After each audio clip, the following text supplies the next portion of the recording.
So yes, I have successfully completed 1 whole month in YouTube, a little over 100 subscribers, my mindset after YouTube. I feel like I have had a massive shift, felt a lot of anxiety and fear of rejection or fear of failure, my appreciation for, and before you go, I'm gonna give you a little challenge.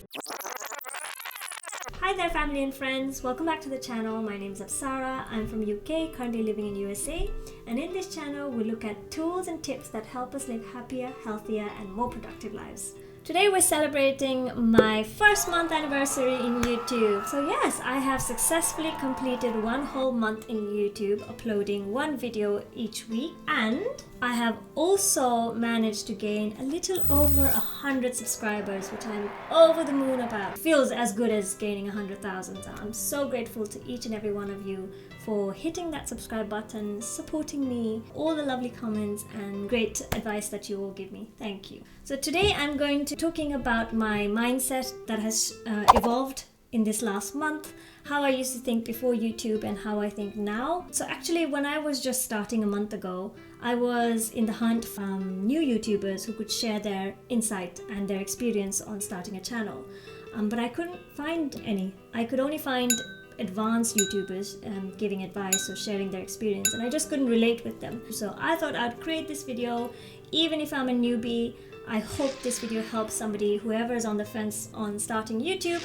You get to understand from my experience and make a decision. I hope it helps you or anyone out there.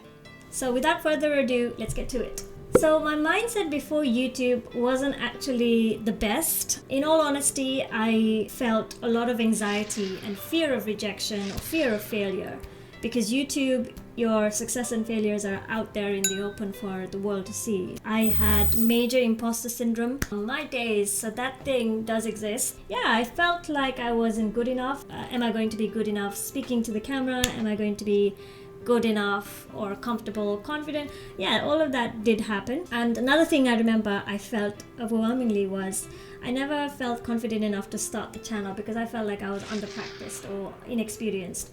And I used to say, let me wait for the right time. I will go practice behind the scenes, I'll work on this, I'll work on that, and I'll get good, and then I'll start the channel. And to be honest, I haven't aced them. I'm still working on them. They're not the best yet, but I'm trying every day with every new video.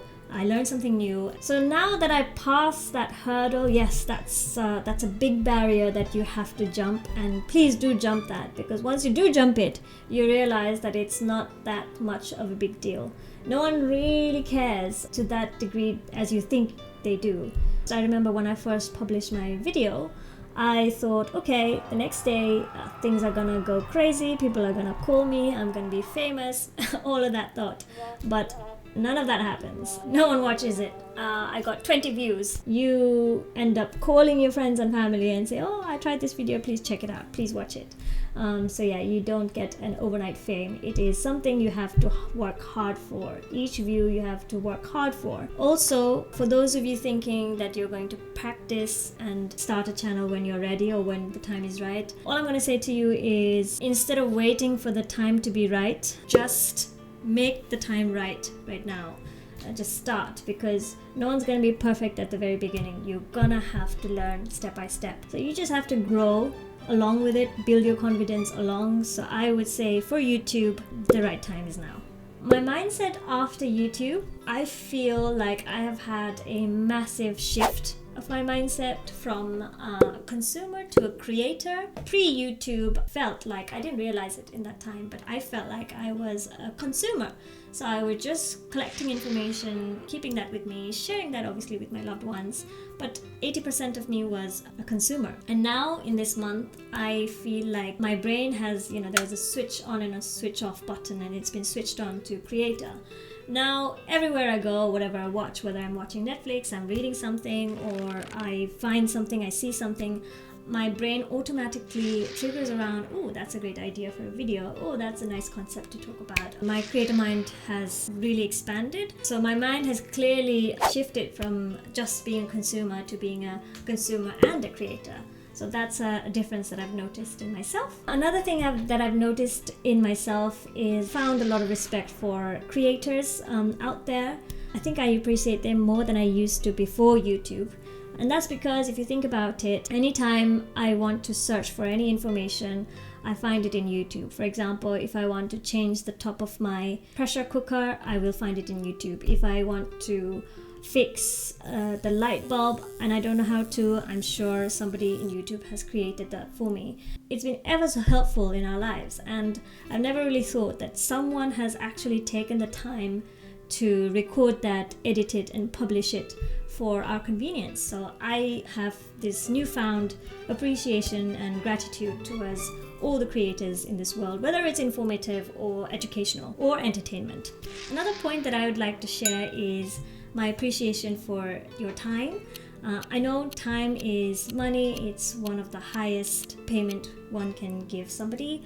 So when you give me your time, you watch my videos, I get immense gratitude towards you, and it is my promise that I make sure your time with me is going to be very valuable.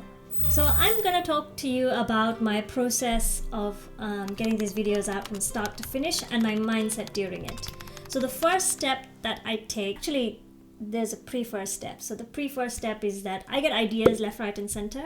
I have a little Notion notepad in my phone or in my laptop. So every time I get a good idea or I see a nice quote, I started jotting them down in my notes. And from there, I start scripting. That's my first step. And scripting I really enjoy because I also blog, so I'm used to writing, and I really enjoy it because all my ideas, my thoughts are coming down in words and I put them together, and usually I can't wait to start this process while I'm scripting. So thumbs up for scripting. The next step for me is filming. Filming is still so-so. I'm still learning, I'm still getting used to it. I can't say I love it, but I can't say I hate it either. Usually what's happened to me in the last month is when I'm filming, I'm usually not so confident. So even after filming, I'm usually cringed out. Like I feel like I've said something silly or I'm not good enough. I still have that imposter syndrome in me somewhere. So the next step is editing. Editing is also a little bit of a love and hate relationship probably because of the filming. So when I sit on the editing table, I'm like bracing myself for all the cringeness that's gonna happen. But around the end, after I finished editing, I'm actually quite happy with it, and I find that sometimes I say smart things also, and it's not that bad after all. And the best thing of editing that I like is that I'm learning new things every single time. So I'm starting to include a lot of my new editing knowledge, so it's quite cool and fun, but it's very time consuming. So publishing is the next step. That step is, how can I say it? That step is like feeling of accomplishment. Oh. It's a great feeling to hit that publish button. You've written your description, you've got the video, and you hit that publish button. Just love hitting publish. I wish I could do that more than once a week. So the last step is me reading all your lovely comments and feedback. I love reading your comments. So I usually post my videos on Friday, and I refrain myself from watching it over the weekend. But when I do get to looking at the comments, and I feel another urge of desire to make an even better video, to make a even better content for you. So I love reading your comments. That's my favorite part. So here are my top recommendations for you if you are thinking about starting your own YouTube channel. Number one is that you should do it. Don't worry about what other people are going to say. Just get on with it. No one can talk about or share your experiences better than you yourself. So you are unique in many ways. You can tell your story in the best way possible. Please find courage and just start.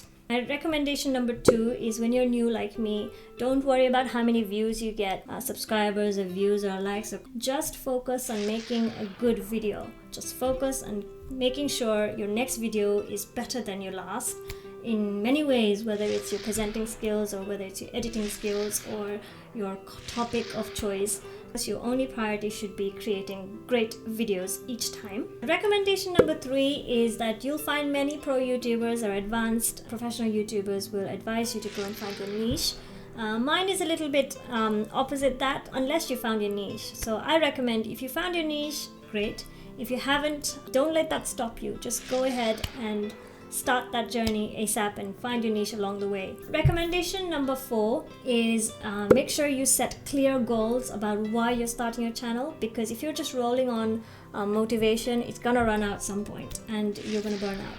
So have a clear goal. My goal is that with every single video that I make, I want you to feel a little bit more healthier, a little bit more happier, a little bit more productive, a little bit more smarter. That's my only goal. Don't let the fear of failure be the reason for you not to make your video, because failure is just an opportunity for you to improve or do it again.